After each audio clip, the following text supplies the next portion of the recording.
Hayong tayo. Hallelujah. Hallelujah.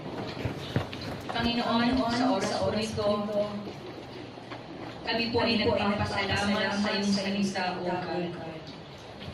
Kung meron pong mga pagkakataon na napasok ang maling katuruan ng ating mga isip at nagawa namin ang mga bagay na hindi ayon sa iyong salita, patawarin mo kami, Panginoon.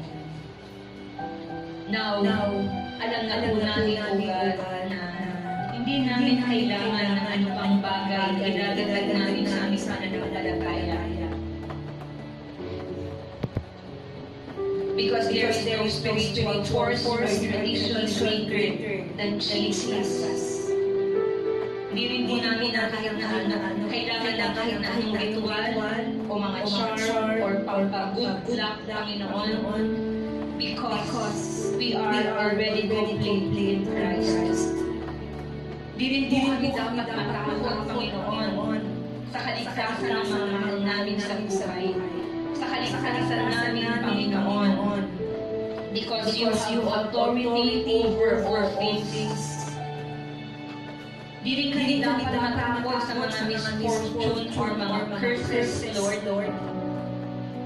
dahil you can protect us, O God, and you can destroy all these negative spirits in our lives.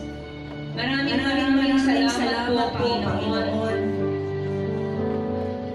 Patawarin mo kami kung naging self-righteous kami, Panginoon. Mas tumingin kami sa mga kasiraan ng iba sa pagsuway-suway sa mga buhay namin, Panginoon. Lord, right now, we do acknowledge, Lord, that we are complete in our Lord Jesus Christ, O God. For He is more than